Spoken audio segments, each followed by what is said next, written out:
കർഷക സംഘം എടത്തിരുത്തി മേഖലാ കമ്മിറ്റിയുടെ നേതൃത്വത്തിൽ മേഖലാ ജോയിന്റ് സെക്രട്ടറി രാജേഷ് അറക്കപ്പറമ്പിലിന്റെ തണ്ണിമത്തൻ കൃഷിയുടെ വിളവെടുപ്പ് നടത്തി. എടത്തിരുത്തി കൊല്ലാറ സെന്ററിന് കിഴക്ക് ഏങ്ങൂർ വിനയാവതി ടീച്ചറുടെ സ്ഥലത്താണ് തണ്ണിമത്തൻ കൃഷി നടത്തിയത്. കർഷക സംഘം area secretary advocate V K Jyothiprakash വിളവെടുപ്പ് ഉദ്ഘാടനം നിർവഹിച്ചു.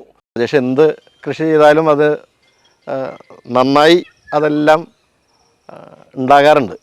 അതുകൊണ്ട് രാജേഷിൻ്റെ കൃഷിയിടത്തിൽ ഒരുപാട് പേര് വന്ന് സ്ഥിരം ഉൽപ്പന്നങ്ങൾ വാങ്ങി പോകാറുണ്ട്. അത് നമ്മുടെ നാടിൻ്റെ ഒരു ഐശ്വര്യമായി ഈ കൃഷിയിടം മാറുകയാണ്. തീർച്ചയായിട്ടും നമുക്ക് എല്ലാവർക്കും ഏറെ സന്തോഷമുള്ളൊരു കാര്യമാണ്.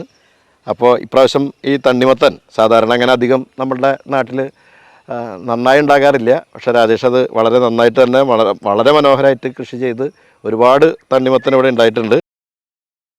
എടത്തിരുത്തി ഗ്രാമപഞ്ചായത്ത് പ്രസിഡന്റ് ബൈന പ്രദീപ് ആദ്യ വിൽപ്പന നടത്തി. കർഷക സംഘം മേഖലാ പ്രസിഡന്റ് സുബി ശങ്കർ അധ്യക്ഷനായി.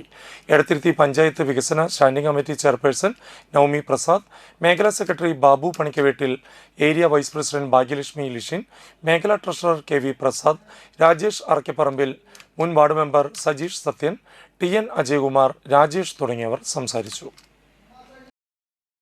എല്ലാ യുവാക്കളും ഇതിലേക്ക് തിരിയുക എന്നുള്ളതാണ് പറയാനുള്ളത്. നല്ല വരുമാനമാണത്. എല്ലാവരും ഇതിലേക്ക് തിരിയുക, നല്ല തൈകളും വിത്തുകളും പിടിച്ച് ഉൽപ്പാദിപ്പിക്കാൻ നോക്കുക. അതാണ് കുറച്ച് മുൻകട ആദ്യം ചെയ്യേണ്ടി വരും. പിന്നെ അങ്ങോട്ട് നല്ല ആദായകരമാണ്.